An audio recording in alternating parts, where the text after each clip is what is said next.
alaikum. It's my privilege to introduce today's distinguished expert, a renowned professional in the field of embryo technology. Our esteemed guest hails from a beautiful state of Uttarakhand, a region that has emerged as an important center for advanced livestock research and reproductive biotechnology. He is the in charge Embryo Biotechnology Research Training Center at Dehradun, Uttarakhand, working in the field of embryo biotechnology for almost 18 years. He has produced more than 900 cows through embryo technology. He has provided training more than 230 officials, academicians and scientists of ICR Institute on the technologies like ovum pickup, IVF and embryo transfer technology. He is a member of Central University, Central Monitoring and on Embryo Technology, Government of India. He has been trained in the field of cloning from University of Sao Paulo. He has provided consultancies to various institutes of the country such as Central Agriculture University Motihari, Animal Science University Jabalpur, Uttar Pradesh Livestock Development Board, Central Frozen Research Training Institute Hisargada, and Central Cattle Breeding Farm Suratgarh. With this, I request you to please join me in welcome today's expert, Dr. Ajay Pal Singh from Uttarakhand. Please, sir.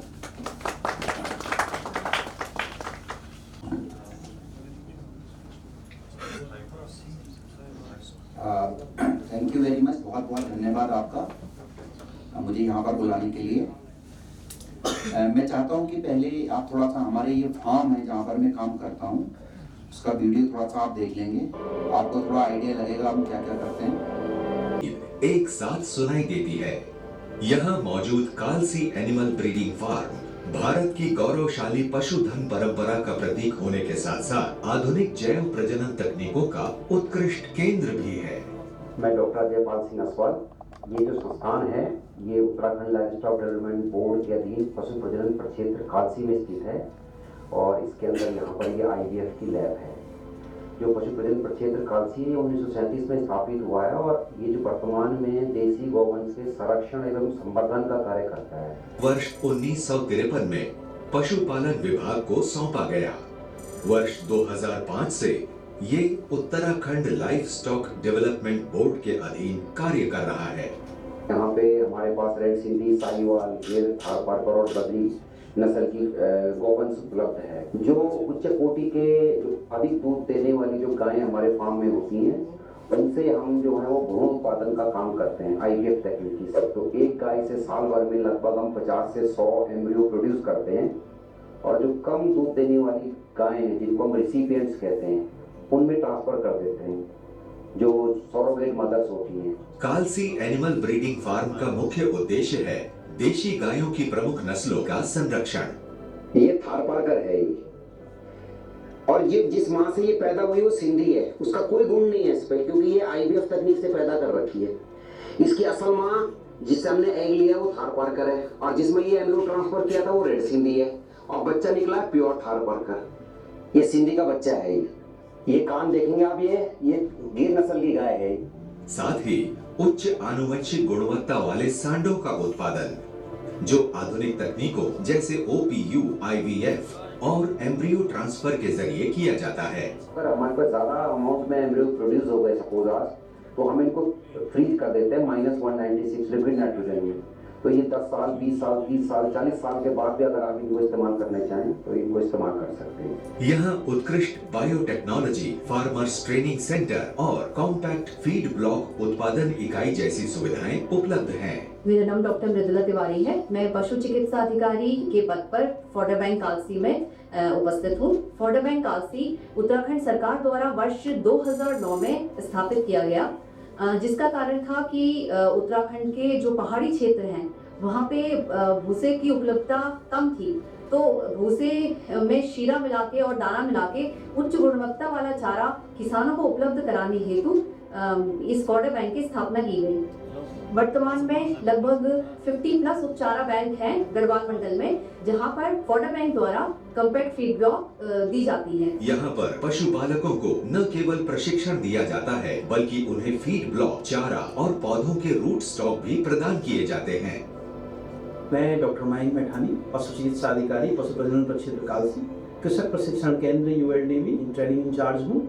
यहाँ पर हम विभिन्न महिलाओं की, पुरुषों की स्वरोजगार परक ट्रेनिंग यहाँ पे कराते हैं। मेरा नाम मंजू पुनीत है। मेरा नाम कुसुम टहनानी है। मेरा नाम कविता रावत। मेरा नाम सरिता देवी है। हम यहाँ पे 7 दिन की ट्रेनिंग के लिए आ रखे हैं। हम जैसे पहाड़ी क्षेत्रों से आ रखे हैं, तो पहाड़ी क्षेत्रों में जनजीवन के लिए हमें आम जनजीवन के लिए बहुत संघर्षों से गुजरना पड़ता है। सर हमने यहाँ पे आके यह सीखा है कि हमें कृत्रिम गर्भधारण कैसे करवाना है।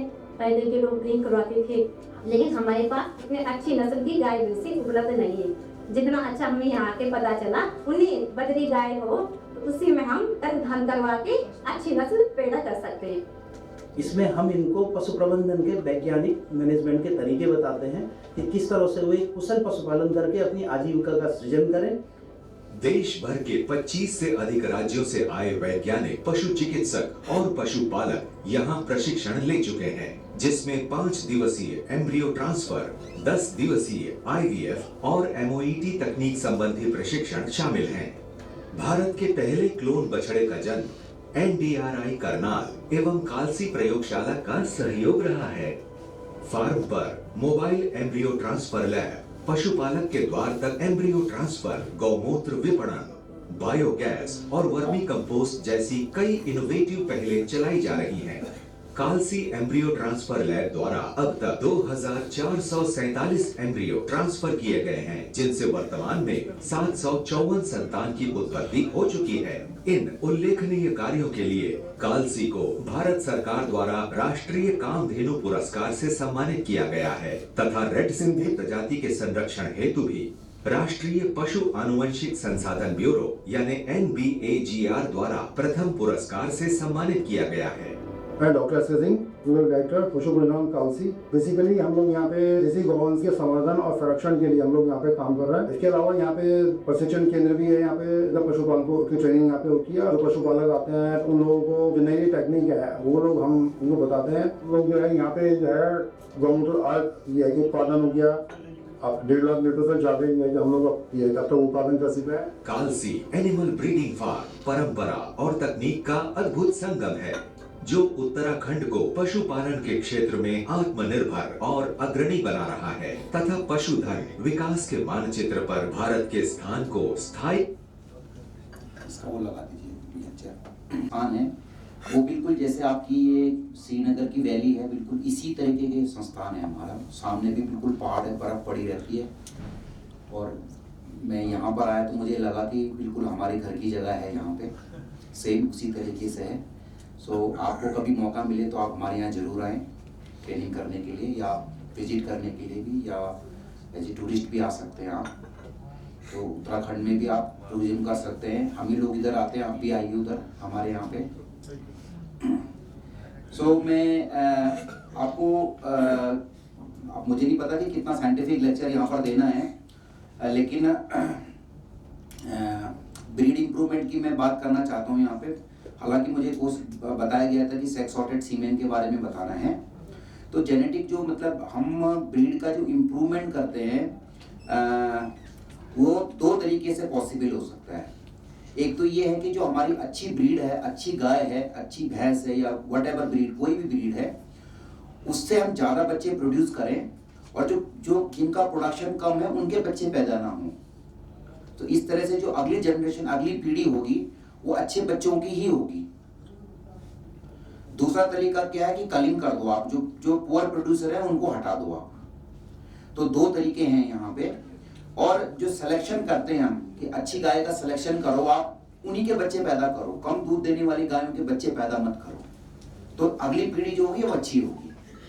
तो हम इस तरह से सिलेक्शन कर सकते हैं हम मेल की तरफ, मेल की साइड भी, कि हमारे पास माना 5000 10,000 बुल्स हैं, सांड हैं, तो हर एक से हम बच्चे पैदा नहीं करते हैं।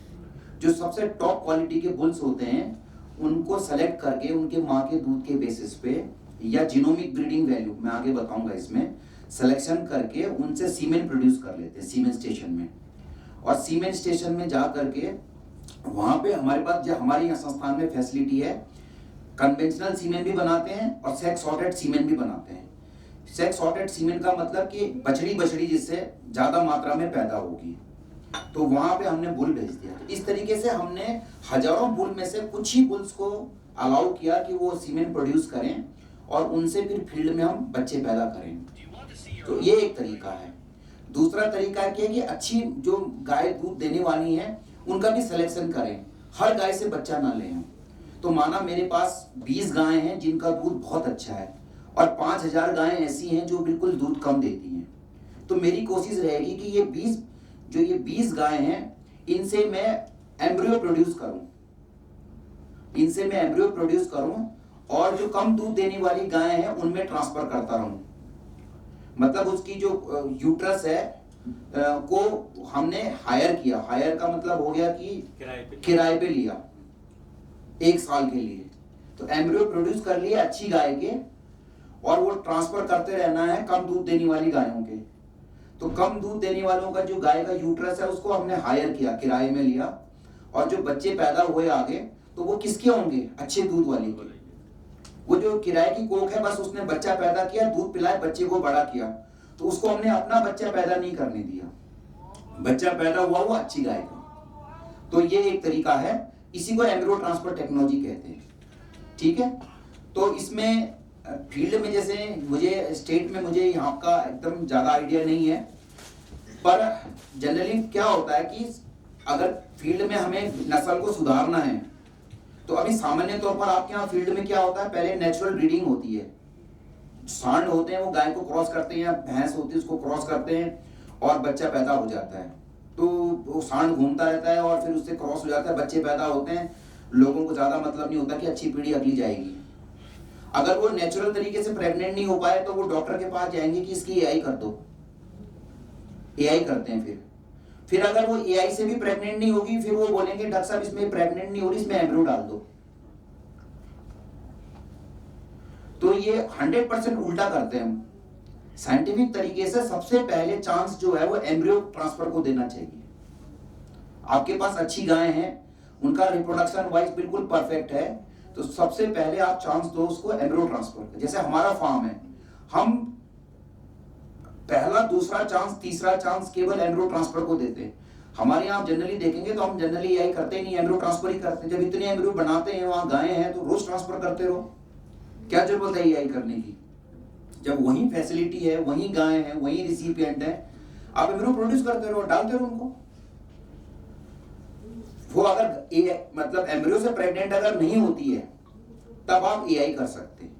सेकंड मतलब 2, 3, 4 बार एम्ब्रियो डाला, प्रेग्नेंट नहीं हुई, तब आप एआई कर लीजिए। जब एआई से भी प्रेग्नेंट नहीं, सेक्स सॉर्टेड सीमेन से, अगर सेक्स सॉर्टेड सीमेन लगा के भी प्रेग्नेंट नहीं हुई तब कन्वेंशनल सीमेन लगाइए आप, और कन्वेंशनल सीमेन से भी प्रेग्नेंट नहीं हुई तब नेचुरल ब्रीडिंग करिए। तो ये तरीका, साइंटिफिक तरीका यही है ब्रीडिंग करने का। हमारे यहाँ इसका एब्सोल्यूट उल्टा करते हैं हम लोग। तो तीन ही टेक्निक इंपॉर्टेंट है ब्रीडिंग करने में आज के डेट में, जो प्रैक्टिकली फिजिबल है और जो हो भी रही है। एक तो होती है बहुत हाई फाई साइंस की बात करें और फार्मर के मतलब की नहीं हो, लेकिन जो फार्मर की मतलब की जो टेक्निक है, एक तो ये कृत्रिम गर्भाधान, जो artificial insemination using sex sorted semen, आप इसको बिल्कुल परफेक्ट तरीके से करिए। Scientifically department of animal husbandry या जो लाइवस्टॉक बोर्ड है आपके यहाँ पे, या यूनिवर्सिटी है, या जो सीमेन स्टेशन चलाते हैं और जो सीमेन प्रोडक्शन का काम करते हैं, जिनके हाथ में ब्रीडिंग का काम है, उनको किसी भी हालत में प्रोजेनी टेस्टिंग प्रोग्राम रन करना चाहिए। प्रोजेनी टेस्टिंग प्रोग्राम रन करिए। प्रोजेनी टेस्टिंग प्रोग्राम अगर नहीं भी रन कर रहे तो फील्ड परफॉर्मेंस प्रोग्राम आपको चलाना पड़ेगा, क्योंकि इसके बगैर आर्टिफिशियल इंसेमिनेशन हम करते जा रहे हैं, कुछ पता ही नहीं चलता कि फील्ड में हो क्या रहा है, इंप्रूवमेंट हो रहा है या नहीं हो रहा है। ये हमें देखने की जरूरत है। दूसरा है जीनोमिक सिलेक्शन। ये नई टेक्निक आ गई है अभी फील्ड में, जो कि इंडिया में भी अवेलेबल हो गई है। तो जीनोमिक सिलेक्शन में क्या होगा कि मेरे को कैसे पता करूं कि मेरी गाय अच्छा दूध देगी। एक तो ये है कि मैंने उसको गाभिन किया, फिर वो बच्चा दिया, फिर पहली लैक्टेशन में दूध दिया, चेक कर लो, हो सकता है वो 2000 किलो ही एक लैक्टेशन का दूध दे, फिर दूसरी लैक्टेशन का इंतजार करूंगा, फिर तीसरी लैक्टेशन का इंतजार करूंगा, हो सकता है 5th लैक्टेशन में उसका दूध अच्छा आया है। तो मेरे को 10 साल लग जाएंगे ये प्रूव करने में कि ये गाय अच्छा दूध देती है, फिर मैं उसका एम्ब्रियो प्रोडक्शन का काम करूंगा 10 साल के बाद, तब तक उसकी एज हो चुकी होगी काफी, तो मुझे ये टाइम बहुत लंबा लगेगा। तो ये जो तकनीक है जीनोमिक सिलेक्शन वाली, इसमें क्या है कि जैसे ही बच्चा पैदा हुआ उसका ब्लड निकाल के उससे डीएनए निकाल लो, और डीएनए से ही तुरंत एस्टिमेट हो जाएगा कि इसका दूध की पोटेंशियल कितनी है। तो ये जीनोमिक सिलेक्शन है। अभी मैं थोड़ा सा डिटेल में भी बताऊंगा इसके बारे में। तो ये दूसरी टेक्निक है जीनोमिक सिलेक्शन की। तो आपको 10 साल नहीं रुकना किसी को प्रूव करने के लिए, आपको डिसीजन आज लेना है कि ये अच्छा दूध देगी या नहीं देगी। आपने बच्चा पैदा किया, वहां पे किसान ने और उसका जीनोमिक सिलेक्शन टेस्ट करवाया, अच्छा है तो उसको पालो और कम है तो गाय को भेज दो। आप इंस्टेंट इकोनॉमिकली इसको अपने उससे जोड़ सकते हैं। तीसरी टेक्निक है एम्ब्रियो ट्रांसफर टेक्नोलॉजी, इसके बारे में भी डिटेल से बात करेंगे। अब ये तो बड़े साइंटिफिक बात लेक्चर है एक्चुअली, पर एनी हाउ जो जेनेटिक गेन होता है, मतलब जो एक पीढ़ी से दूसरी पीढ़ी में कितना इंप्रूवमेंट हुआ। जैसे कि माना आपके कश्मीर में माना 1 लाख गायें हैं और 1 लाख गायों का एवरेज जो है वो 1600 किलो है, एवरेज 1600 किलो है। अब आप चाहते हो कि जो अगली पीढ़ी पैदा हो वो पूरे कश्मीर के 1 लाख एनिमल जो नए पैदा होंगे उनका एवरेज बढ़ जाए, तो उसको बढ़ाने के लिए क्या करना पड़ेगा? या तो आप अच्छी बुल का सिलेक्शन करोगे, या अच्छी जो फीमेल है, डोनर्स है, जो डैम है, मदर्स है, उनका सिलेक्शन करना पड़ेगा आपको। तो इसके बेसिस पे एक जो ये साइंटिफिक स्टडी है, ये देखोगे कि गाय में आज माना गाय ने बच्चा दिया और वो बच्चा ब्याएगा, बड़ा होगा, फिर प्रेग्नेंट होगा, तो एक बार गाय ब्याई और उसका बच्चा फिर वापस ब्याए, इसमें 5 साल लगेंगे। आप समझिए, जैसे कि आज मैंने किसी गाय को प्रेग्नेंट किया, फिर वो ब्याया, फिर उसने बछड़ी दी, फिर बछड़ी को बड़ा करो, 3 साल में बड़ी होगी, फिर वो प्रेग्नेंट होगी, फिर वो बच्चा देगी, तो एक साइकिल में 5 साल लगते हैं। एक पीढ़ी नेक्स्ट पीढ़ी को दूध चेक करने में 5 साल लगते हैं। गाय भैंसों में इंप्रूवमेंट इसीलिए मुश्किल है क्योंकि एक बार क्या इंप्रूवमेंट हुआ उसको स्टडी करने के लिए 5 साल लगते हैं एक पीढ़ी में। तो ये लंबा पीरियड है। तो अब देखोगे कि एक पीढ़ी में माना आपके कश्मीर में 1600 किलो दूध था 1 लाख एनिमल का एवरेज। तो अगर आप नॉर्मल माँ के दूध के बेसिस पे आप खाली सिलेक्शन कर रहे हो बुल के बेसिस पे, तो आपको ये मान के चलो 25 साल में भी आपको केवल 800 किलो का ही गेन होगा जो आप एआई करवा रहे हैं। तो दूध कितना हुआ? 1600 किलो से 2400 किलो ही पहुंच पाए आप, डिस्पाइट कि आप एआई कर रहे हैं। हमारे यहाँ हम एआई में इतने सालों से एआई कर रहे हैं, पूरे कंट्री में मिल्क इंप्रूवमेंट क्यों नहीं हो रहा है? क्योंकि जेनेटिक गेन जो होता है वो आधे से 1% ही होता है। It's very very small. लोग सोचते हैं कि एक पीढ़ी में एवरेज धड़ाक से डबल हो जाएगा, वो पॉसिबल ही नहीं है। कि माँ का दूध 3000 किलो, सांड की माँ का दूध 5000 किलो, दोनों का एवरेज निकाला 4000 किलो, ऐसे साइंस चलती ही नहीं है। जो पर ईयर जेनेटिक गेन होता है वो 80 से 100 किलो, 80 से 100 किलो का ही होता है। माना कि 1600 किलो दूध है तो नेक्स्ट जनरेशन में मुश्किल से 1700 पहुंचेगा। अगली पीढ़ी 5 साल करने के बाद भी ये हाल होगा। तो जेनेटिक गेन इतना फास्ट नहीं होता है, 1 से 2% ही जेनेटिक गेन होता है। और हमारे यहाँ क्या है कि टाइम किसी के पास नहीं, हर कोई ये चाहता है एक शॉट बस अगली पीढ़ी में मेरा 30 किलो दूध हो जाए। आज 10 किलो है और अगली बार 30 किलो हो जाए, वो पॉसिबल नहीं है। आप दूसरा देखेंगे कि अगर हम जीनोमिक का लगाएंगे, जीनोमिक सिलेक्शन भी लगाएंगे, तो वो जो यहाँ पे 1600 किलो का 2400 किलो हुआ था, वो 1600 किलो का अब आपका 25 साल में अगर बिल्कुल परफेक्ट ब्रीडिंग कर रहे हो तो भी 3395 किलो ही होगा। Even after 25 years if you do scientific breeding continuously for 5 generations तो भी इतना ही होगा। कंट्री के एवरेज को हिलाना या बड़ी पॉपुलेशन के एवरेज को हिलाना इतना आसान नहीं है। तीसरा, आपने जीनोमिक सिलेक्शन और आईवीएफ प्रोग्राम लगाया, फिर क्या होगा? आप देखेंगे कि 1600 किलो का वो 4200 किलो हो गया 25 साल में। ये एक गाय की बात नहीं कर रहे हैं हम ब्रीडिंग में, यहाँ पे मैं 1 लाख 2 लाख पशुओं की बात कर रहा हूँ, उनके एवरेज की बात कर रहा हूँ। एक पशु में तो कुछ भी हो सकता है।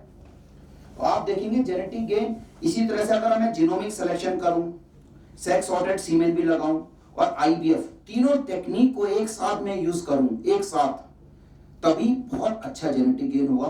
तो आप देखोगे करीब करीब वो 4500 किलो दूध हो जाएगा हमारा 25 साल के बाद। और ये 4500 किलो तब होगा जब हर पीढ़ी में लगातार कंटिन्यूअस AI कर रहे हो, जीनोमिक कर रहे हो और ET का प्रोग्राम चला रहे हो, then it is only possible. और हम इसका 1% भी नहीं करते हैं। AI इतनी कम होती है, ET तो बहुत दूर की बात है। तो ये देख लीजिए कि किस तरह से पॉपुलेशन मूव करती है, वो बहुत स्लो मूव करती है। जो दूध का जो इंप्रूवमेंट है वो फीडिंग से ज्यादा रैपिड आपको दिखाई देगा, जेनेटिक से कम दिखाई देगा। मतलब जेनेटिक गेन आपका कम होगा, लेकिन अगर उसकी जेनेटिक पोटेंशियल हाई है और आप उसकी फीडिंग अच्छा कर रहे हैं, आपको इंप्रूवमेंट बहुत सामने तुरंत दिखाई देगा। मैं देखता हूं कि बहुत सारे किसान ऐसे हैं कि एक के घर में वो 2000 किलो दे रही है, दूसरे के यहाँ गई वो 3000 किलो पे पहुंच गई, या 12 लीटर दूध दे रही है, उसने अच्छे से केयर करी और वो 20 लीटर पहुंच गई। तो एक ही घर से दूसरे घर में क्यों चेंज हो गई? जेनेटिक्स तो वही है, DNA वही है, क्योंकि उसने न्यूट्रिशन का रोल बहुत ज्यादा बड़ा है। 70% रोल न्यूट्रिशन का ही है। तो जो ये सेक्स सॉर्टेड सीमेन हमारे पास फैसिलिटी है अपने उत्तराखंड में, ये हमारी कंट्री में फर्स्ट फैसिलिटी लगी थी सेंट्रल गवर्नमेंट की फंडिंग से। This was the first lab established in the country with the help of central government. So इसमें क्या होता है कि जो सीमेन होता है उसमें 2 टाइप के स्पर्म्स होते हैं, एक X वाले स्पर्म्स होते हैं और दूसरा Y वाले स्पर्म्स होते हैं। अगर अंडे को X वाला स्पर्म मिलेगा तो क्या होगा? बछड़ी होगी। अंडे को Y वाला स्पर्म मिलेगा तो बछड़ा होगा। अब सीमेन में लगभग 500 मिलियन का मतलब हो गया 50 करोड़। तो 50 करोड़ स्पर्म होते हैं एक साथ में, एक बार में। अब 50 करोड़ में 25 करोड़ X वाले हैं और 25 करोड़ Y वाले, और एक अंडा है, उसकी सामत आ रखी है, 50 करोड़ उसको हिट कर रहे हैं। अब ये तो कुदरती चांस है कि कौन सा X वाला हिट करेगा या Y वाला करेगा। तो लगभग कुदरत में वो 50-50% है चांस, प्रोबेबिलिटी। अब हमारे पास मशीन है जिसमें हमने जो सीमेन है उसको मशीन में डाला और X वाले स्पर्म अलग कर लिए और Y वाले स्पर्म अलग कर लिए। अब Y वाले वहां रहते हैं थोड़ा बहुत कम। अब हमारे पास जो सीमेन की स्ट्रॉ होगी उसमें क्या स्पर्म होंगे? X वाले स्पर्म होंगे। अब जब आप उनकी AI करेंगे फील्ड में तो इससे क्या होगा? बछड़ी पैदा होगी, बछड़ा पैदा नहीं होगा। और अगर आपको सीमेन प्रोडक्शन में बुल चाहिए तो कौन सा वाला लगाओगे? Y वाला। तो आप Y वाला यूज जैसे हम करते हैं अपने यहाँ पे। तो ये सेक्स सॉर्टेड सीमेन टेक्नोलॉजी है। और ये जो XY को करते हैं इसके लिए साइंटिफिक बातें होती हैं कि क्यों, कैसे X और Y को अलग कर देते हैं, है ना। तो हमारे यहाँ डू ऑल्सो द रिसर्च, जो हम आजकल अपने यहाँ लैब में रिसर्च कर रहे हैं इसी पे। काफी सैंपल्स हमने रन कर लिए, एम्ब्रियो प्रोडक्शन करा है। ये दूसरा, ये रेसिक्यूमोड एक कंपाउंड होता है। सो TLR रिसेप्टर होते हैं, TLR7 TLR8 रिसेप्टर्स होते हैं जो X क्रोमोसोम पे होते हैं। अगर बाहर से कंपाउंड आता है रेसिक्यूमोड, अगर आप इसको ये देंगे तो जो X स्पर्म है उस पर ये बाइंड करेगा, में माइटोकॉन्ड्रिया में ATP प्रोडक्शन कम कर देगा उसकी। तो X क्रोमोसोम, X वाला जो स्पर्म होगा उसकी मोटिलिटी, वो दौड़ना कम करेगा, तो Y वाला फास्ट दौड़ेगा और X वाला, Y वाला वैसे भी फास्ट दौड़ता है और X वाला थोड़ा कम स्पीड में दौड़ता है। ये डाल के, तो जब आप ये डालोगे तो उसकी स्पीड कम हो जाएगी, X की और कम हो जाएगी। अब ट्यूब में रखोगे आप तो ट्यूब में Y वाले रन करके ऊपर आ जाएंगे, X वाले कहाँ रह जाएंगे, क्योंकि उनमें ताकत खत्म कर दी हमने उनकी। तो ऊपर वाले सीमेन को लेकर के उसको स्ट्रॉ में लोड कर देंगे। तो इससे क्या होगा, वो X वाला जो ऊपर वाला सीमेन यूज करेंगे तो उससे बछड़े होंगे, कर देंगे हम। तो ये भी आप लोग कर सकते हैं जो यहाँ पे स्टूडेंट्स हैं, सो दे कैन डू इट।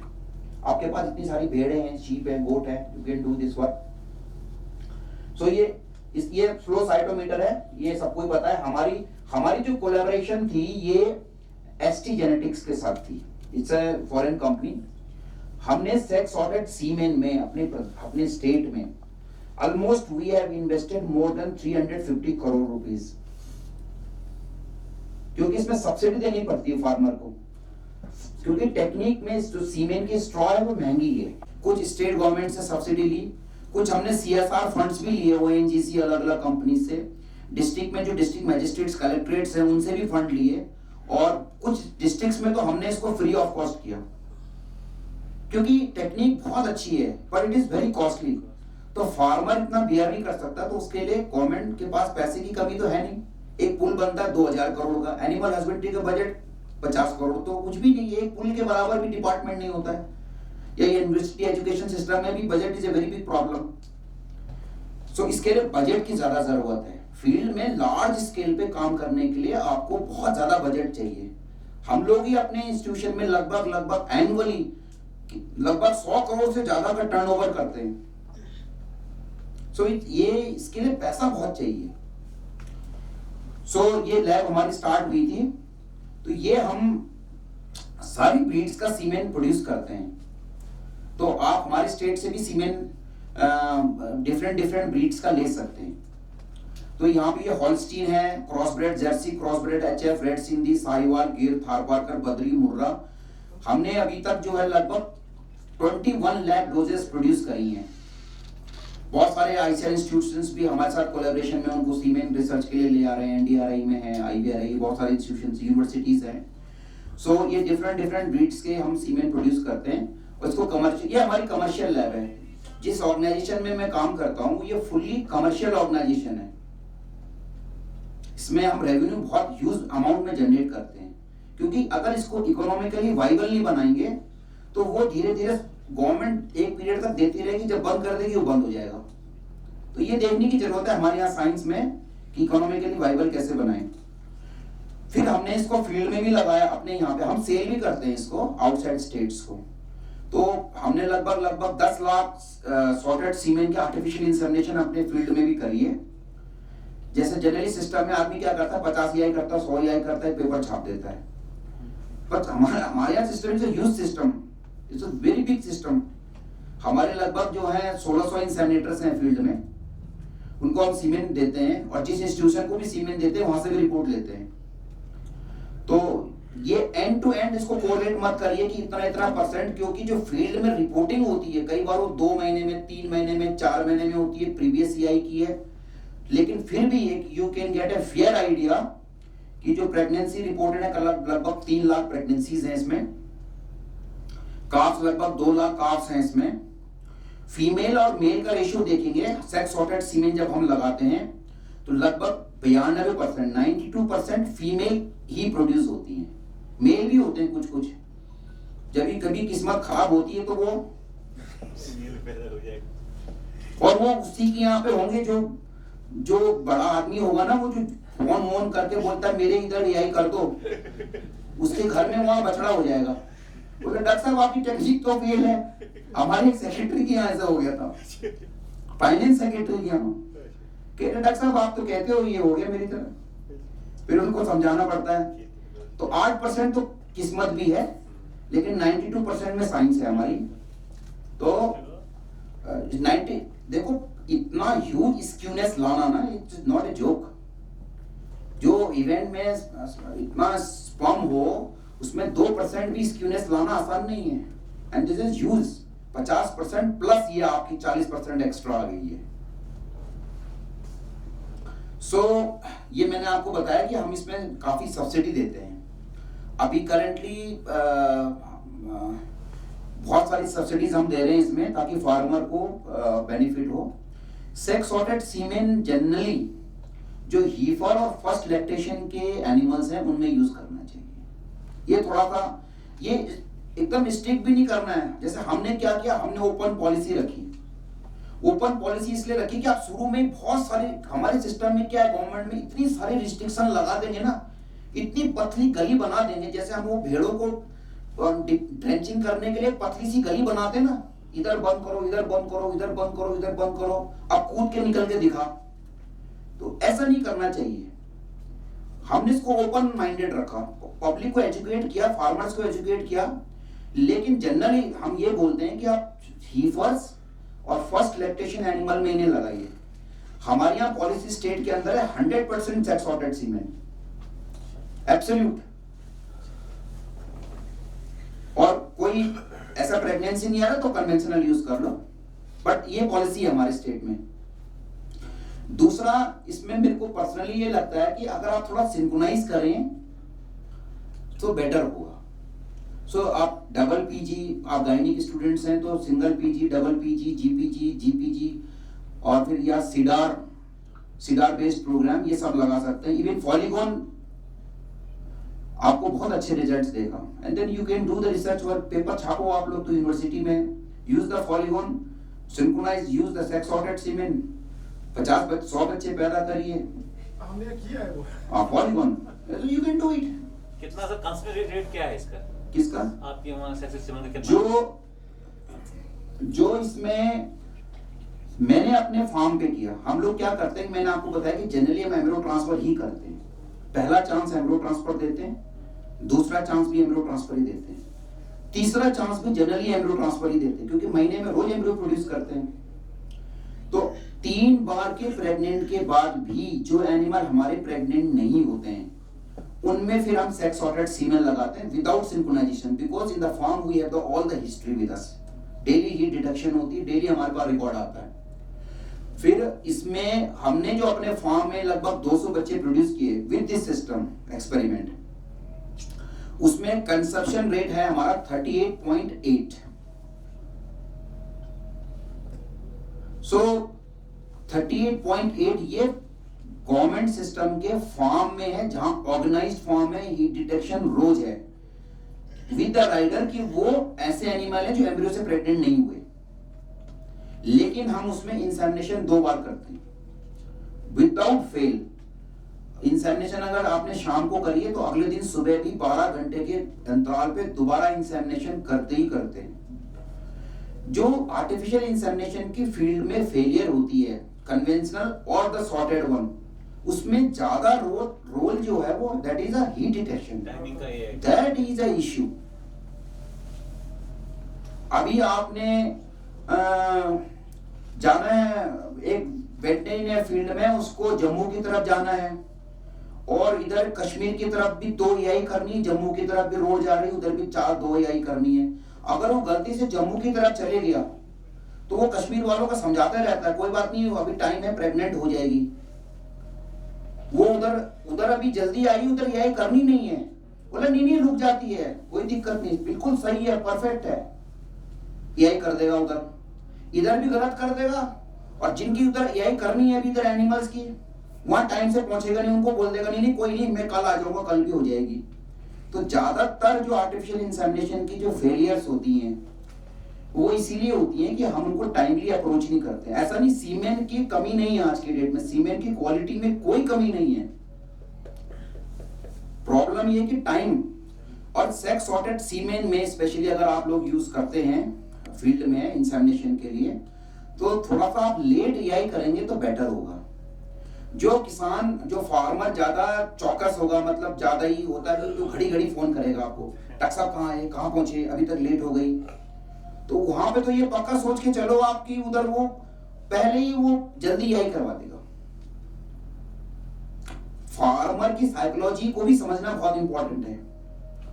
तो आपको कोशिश करनी, फिर वो बोलेगा डॉक्टर साहब आज शाम को भी हीट में आप आ जाओ, फिर बोलेगा डॉक्टर साहब कल भी हीट में है। अब वो प्रो स्ट्रेस में हर एक का परसेप्शन अलग है। अगर यहाँ पे 4 डॉक्टर बैठे हुए हैं और 10 एनिमल हैं तो हर एक का टाइम और परसेप्शन ऑफ इंसेमिनेशन अलग होगा।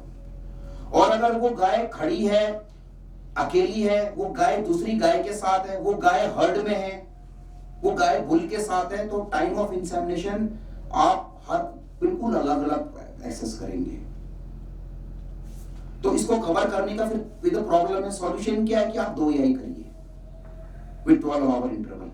तो सेक्स सॉर्टेड सीमेन में जनरली आप इंसेमिनेशन जो है वो थोड़ा लेट करिए और दूसरी इंसेमिनेशन भी जरूर करिए पॉसिबल अगर है तो।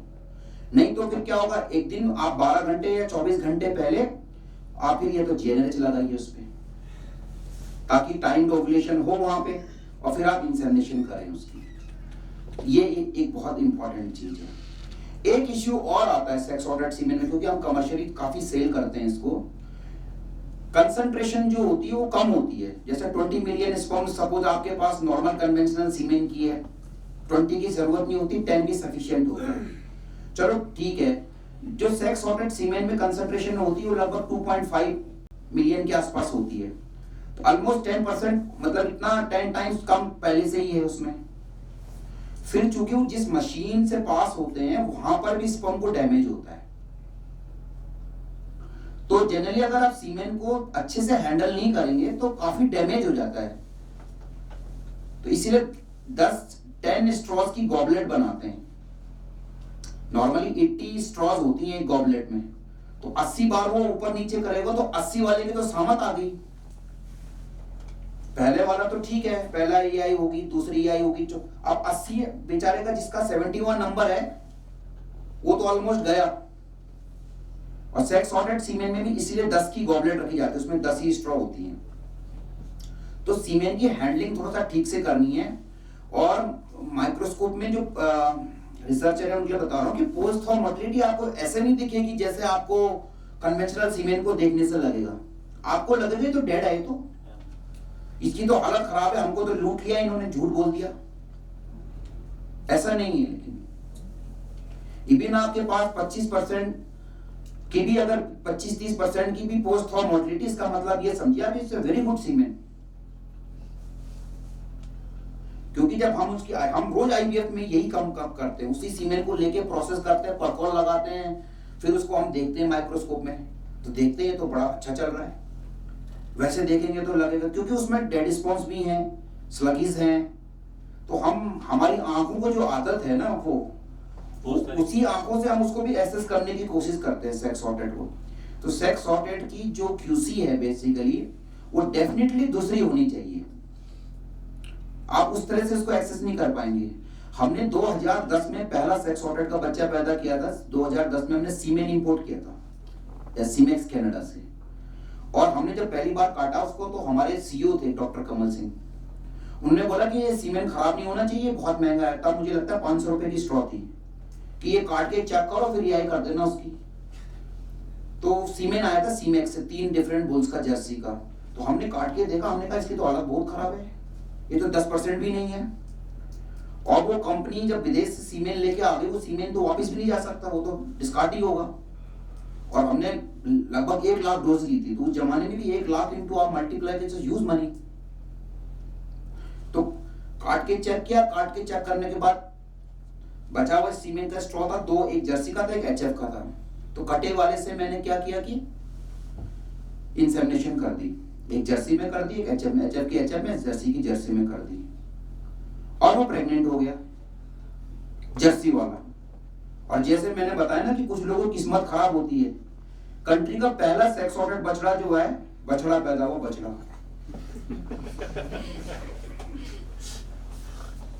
बछड़ा पैदा हो गया। अब मैंने CEO को बोला सर पैदा हो गया बच्चा, क्योंकि हमारे पास तो रेड सिंधी है, जर्सी लाए तो जर्सी क्रॉस सिंधी हो गई उधर। तो मैंने कहा लेकिन सर बछड़ा हुआ है। कह रहा यार ये किसी को बताना मत, ये तो मामला गड़बड़ हो गया, अपने घर में ऐसा काम हो गया। फिर हमने और बच्चे भी पैदा किए, तो अब पता नहीं होती, मैंने कहा ना 8% किस्मत खराब होती है, उस दिन हमारा नंबर था। तो ऐसा पॉसिबल है। तो किसान को भी समझाने की जरूरत है, जैसे आप लोग हैं, कि डॉक्टर को गारंटी लेने की जरूरत नहीं, गारंटी बछड़ी होगी। 100 रुपए में गारंटी ले रहे हो, लेनी तो 50,000 में लो गारंटी, 100 रुपए में क्या गारंटी ले रहे हो। तो कहने का मतलब बछड़े की होगी, माइंड में, किसान के माइंड सेट में ये होना चाहिए कि मेरे यहाँ बछड़ा भी हो सकता है। वो नहीं तो शिकायत करेगा आपको कलेक्ट्रेट में, यहाँ झूठ बोल दिया। सो ये मैं कहना चाहता हूँ। दूसरा, जो साइंटिफिक तरीके से सेक्स ऑर्डर्ड सीमेंट का जो परफेक्ट यूज है वो 2 ही है। आप IVF प्रोग्राम में सेक्स ऑर्डर्ड सीमेंट को यूज करो, सो टू प्रोड्यूस सॉर्टेड एम्ब्रियोस। आप X वाला सीमेंट लगाइए, एम्ब्रियो, सॉर्टेड एम्ब्रियो प्रोड्यूस करिए। एक तो होता है कि एम्ब्रियो बन गया, उसकी बायोप्सी करी, सेल निकाला और सेक्स पता किया ये मेल है कि फीमेल है, ये नहीं करना है। सॉर्टेड सीमेंट लगाओ, आप सॉर्टेड एम्ब्रियो प्रोड्यूस करो। मुझे पक्का ही पता है कि 90% ये फीमेल है उसको ट्रांसफर करो, क्योंकि फील्ड में जब आपको एम्ब्रियो ट्रांसफर कर रहा है तो वहां फीमेल ही चाहिए लोगों को, तो आप सॉर्टेड एम्ब्रियो प्रोड्यूस करिए। और बुल प्रोडक्शन प्रोग्राम करना जैसे है हम करते हैं तो वाई वाला भी लेके आते हैं, तो वाई वाला प्रोड्यूस कर लीजिए। एक यूज तो है सेक्स सॉर्टेड सीमेन के लिए, जो सेक्स सॉर्टेड सीमेन का अगर आप मोएट का मतलब इन विवो एम्ब्रियो प्रोडक्शन में अगर आप यूज करेंगे तो एम्ब्रियो की क्वालिटी अच्छी नहीं आती। मैंने काफी फ्लशिंग करी उससे पहले, सो एम्ब्रियो की रिकवरी रेट भी कम होती है, एम्ब्रियो की क्वालिटी भी अच्छी नहीं आती है। लेकिन जब अगर आईवीएफ में आप यूज करेंगे for embryo production, so it's very good, excellent. So this is one scientific thing. दूसरी है progeny testing programme using sex sorted semen, क्योंकि प्रोजीन टेस्टिंग प्रोग्राम 10 साल का कार्यक्रम होता है, आपको डॉटर्स चाहिए होती है, उतनी डॉटर्स मिल नहीं पाती हैं। तो पहले क्या था कि कन्वेंशनल सीमेन लगता था, बछड़ा भी हो गया बछड़ी भी हो गई, तो 72 डॉटर्स एक बुल की लाना इट्स नॉट ए जोक। अब आप जब सेक्स सॉर्टेड सीमेन लगाएंगे, अगर सेक्स सॉर्टेड सीमेन लगाएंगे तो क्या होगा, फील्ड में क्या होंगी आपकी बछड़ियां ही होंगी, तो जो 72 डॉटर्स के लिए जो टाइम ड्यूरेशन है वो कम हो जाएगा, ऑलमोस्ट 60% 40% टाइम कम हो जाएगा, और बछड़े भी कुछ ना कुछ हो ही जाएंगे, और जो बेटर है उनमें वाई लगा लीजिए या कन्वेंशनल लगा लीजिए। सो ये दो यूज हैं इसके, साइंटिफिक यूज। दूसरा थोड़ा सा जीनोमिक सिलेक्शन, इसके बारे में ज्यादा बात नहीं करूंगा। जीनोमिक्स देखो, गाय को सिलेक्शन करना अपने दूध के प्रोडक्शन को बढ़ाने के लिए, तो एक तो यह है कि उसकी माँ का दूध देखो, उसके बेसिस पे सिलेक्शन कर लो।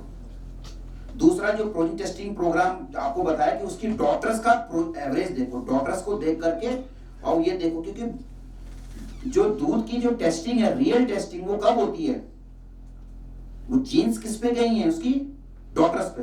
तो आप जब भी देखना है तो डॉटर्स का दूध देखो, जीन्स तो डॉटर को गई हैं, और फील्ड में आपने डॉटर ही पैदा करनी है, उसकी सिस्टर्स पैदा करनी है, तो आपको देखनी चाहिए नेक्स्ट जनरेशन की। हम देखते हैं उससे ऊपर वाली पेडिग्री सिलेक्शन करते हैं, तो पेडिग्री जब सिलेक्शन करते हैं तो उससे इंप्रूवमेंट कम होता है। तो तीसरा जो मैंने प्रोसेस बताया आपको कि अब आप दूध देखना चाहते हो, अब मैं चाहता हूं कि कश्मीर में जितने भी एनिमल हैं आपके 50 लाख या 30 लाख एनिमल हैं, मैं उनकी रैंकिंग करना चाहता हूं दूध के बेसिस पे। तो ऐसे तो आप दूध देखते रहोगे, 50 साल लग जाएगा देखते देखते, पॉसिबल ही नहीं है। But the thing possible is, आप ब्लड ले लीजिए, ब्लड से डीएनए निकालिए, डीएनए से उसका क्या कर लीजिए, जीनोमिक्स चेक कर लीजिए, तो उनकी रैंकिंग आ जाएगी कि टॉपर एनिमल किसके घर में है, सेकंड एनिमल किसके घर में है, top 1% animal, top 5%, top 10% animal, ये आपको पता चल जाएगा। जब आपको टॉप एनिमल पता चल जाएंगे तो उनको as a donor embryo production के लिए ले सकते हैं आप। और जो पुअर प्रोड्यूसर्स हैं, जिनकी जीनोमिक एस्टिमेट्स पुअर हैं, उनको आप एज ए रिसिपिएंट ले सकते हो। तो यहां पे आप इंटेंसिटी ऑफ सिलेक्शन को बढ़ा रहे हो। सो ये इस टाइप की चिप होती है, ये जो आप देख रहे हैं नीचे लाल कलर में, ये चिप होती है। हम इसकी फैसिलिटी भी अपने यहाँ पे डेवलप कर रहे हैं। तो ये चिप है नीचे, इस चिप में 50,000 स्ट्रैंड्स, 60,000 लगभग 60 से 70,000 स्ट्रैंड्स होती हैं डीएनए की। और जो एनिमल को जिसको टेस्ट करना है, उसका हम ब्लड लेकर के उससे डीएनए निकाल के इसमें डालते हैं। एक बार में 96 एनिमल को चेक कर सकते हैं आप। और एक एनिमल को चेक करने के लिए लगभग 50 से 60,000 प्रोब होते हैं वहां पे लगे हुए। तो उन प्रोब के बेसिस पे तुरंत हम एस्टिमेट कर लेते हैं कि इसका दूध का प्रोडक्शन कितना पोटेंशियल है। तो ये जीनोमिक है, ये है वो चिप। और ये जो अभी जो चिप है, ये आपको किसी हालत में चलाना ही पड़ेगा। तो जो आपके फ्यूचरिस्टिक प्रोग्राम जेनेटिक्स में होने चाहिए, पॉपुलेशन जेनेटिक्स के, वो चिप बेस्ड होने ही चाहिए। तो इसकी अभी जो गवर्नमेंट ऑफ इंडिया ने, जो ऑनरेबल प्राइम मिनिस्टर हैं, उन्होंने इसकी चिप भी लॉन्च करी थी गौ चिप के नाम से। तो भैंस के लिए भी चिप है महिष चिप के नाम से, और जो गाय के लिए है वो गौ चिप के नाम से। और अभी जो एनडीडीबी में इसकी फैसिलिटी डेवलप्ड है, केएलडीबी में, केरला लाइवस्टॉक डेवलपमेंट बोर्ड के पास ये फैसिलिटी डेवलप्ड है, वेस्ट बंगाल भी अभी उन्होंने एस्टैब्लिश करी है, हम लोगों ने एस्टैब्लिश करी है। अभी हम इसको प्रोसेस कर रहे हैं, क्योंकि इसमें फिनोटाइप का डेटा चाहिए फील्ड से। तो और वेस्ट बंगाल। तो ये अभी ये मेथड जो है ये फ्यूचरिस्टिक मेथड है जिसको कि आपको यूज करना ही पड़ेगा। ये इस टाइप की मशीन होती है, ये जीन टाइटन लगभग 4 करोड़ की मशीन है ये। इसके लिए लगभग बड़ा पैसा चाहिए, लगभग ऑलमोस्ट 15 करोड़ की फैसिलिटी होती है ये, तो इसको डेवलप करने के लिए, और फिर इसको वैलिडेट भी करना होता है। फिर आपको फिनोटाइप चाहिए। हमारी पूरे कंट्री में जो मिसिंग है वो है डेटा। डेटा नहीं है हमारे पास, डेटा है फील्ड में, साइंस है यूनिवर्सिटी में, दोनों शादी नहीं करते। वो कह रहा है वो कुछ नहीं करता, वो कह रहा है ये कुछ नहीं करता। ये तो समस्या है बहुत। या तो यूनिवर्सिटी टेक अप करे पूरा डेटा सिस्टम को, तो फिर टीचर बोलते हैं हमारा काम तो पढ़ाने का, हमारे पास टाइम ही नहीं है। एक गाय देखेंगे, वो देखेंगे, फिर एक प्रोजेक्ट आ जाएगा तो उसके माथे में आ जाएगी, बोला 10 गाय तेरी, घास भी खिलाना है, ये भी करना है। वो बोलेगा घर में मारेंगे मुझे, मैं तो नहीं करता इसको। ये प्रॉब्लम है। और फील्ड में इनॉर्मस डेटा है, वहां पे फैसिलिटी नहीं है। तो वे सही रास्ता तो मुझे ये लगता है कि या तो यूनिवर्सिटी का झुकाव थोड़ा फील्ड की तरफ हो जाए, या फील्ड का झुकाव, लेकिन ऐसा हो नहीं रहा है। अभी बीच की इंटरमीडिएट चीज हो जा रही है, क्योंकि गवर्नमेंट फंड कर रही है आजकल कमर्शियल सिस्टम्स को। तो जितने भी लाइवस्टॉक बोर्ड्स हैं, सबने अपनी बेहतरीन फैसिलिटीज डेवलप कर ली हैं। लाइक सिम स्टेशन, आज के डेट में A1 बिल्कुल बेहतरीन सिम स्टेशन मिलेंगे आपको हर स्टेट के लाइवस्टॉक बोर्ड के पास। हर लाइवस्टॉक बोर्ड के पास एक बेहतरीन IVF फैसिलिटी आपको मिलेगी। अभी जीनोमिक फैसिलिटी चालू हो गई है, तो अगर वहां पर साइंस आती है, जैसे आने लग गई है, कर रहे हैं, तो मास लेवल पे इफेक्ट होता है। और यूनिवर्सिटी जो है वहां पर ह्यूमन रिसोर्स डेवलप करे और नए बच्चों को ट्रेनिंग दे।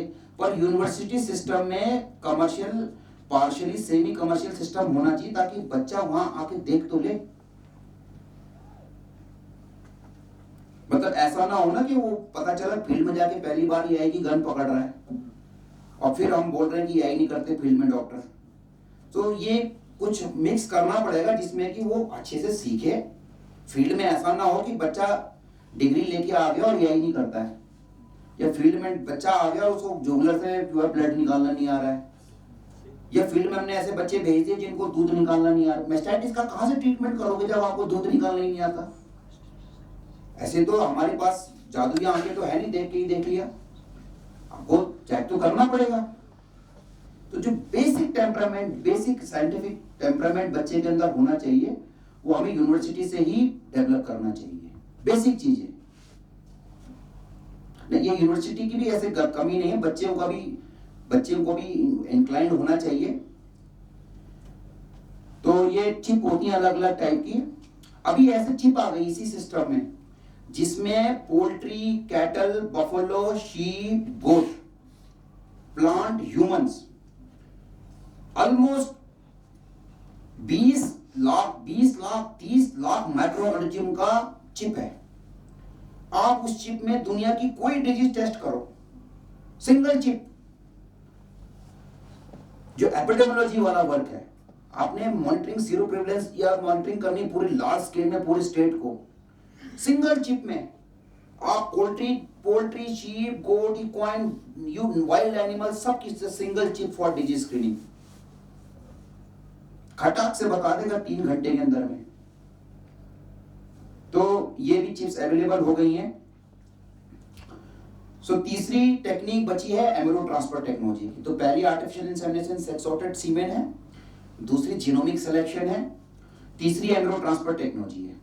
एम्ब्रियो ट्रांसफर टेक्नोलॉजी मैंने आपको बताया कि जो डोनर्स हैं, जो अच्छी गाय हैं दूध देने वाली, उनसे खूब सारे एम्ब्रियो प्रोड्यूस करो साल भर में। नॉर्मली एक साइकिल में कितने अंडे रिलीज होते हैं? 21 डेज की साइकिल होती है कैटल की ना, उसमें कितने एग्स रिलीज होते हैं? एक। सीमेंट फर्टिलाइज करेगा एक ही बच्चा तो होता है एक साल में। एक गाय से एक साल में कितने बच्चे होते हैं बताओ आप लोग? एक होता है ना। तो अंडे जो होते हैं वो रिलीज एक होगा, एक साइकिल में कितना अंडा रिलीज होगा? एक। स्पर्म फर्टिलाइज करेगा तो एक बच्चा हो जाएगा। लेकिन कुदरत ने हर जगह कंपटीशन दिया हुआ है। वो एक अंडा रिलीज जरूर होता है, लेकिन उस एक अंडे को रिलीज करने के लिए वहां 50 अंडे की कंपटीशन होती है। कितनी? 50 से 100 अंडों की कंपटीशन होती है आपस में।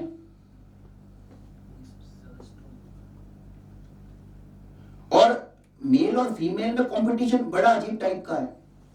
मेल में जो स्पर्म्स का कंपटीशन होगा कि उसमें सबसे तेज कौन दौड़ेगा, सबसे ज्यादा देर तक लाइव कौन रहेगा, इसका कंपटीशन है।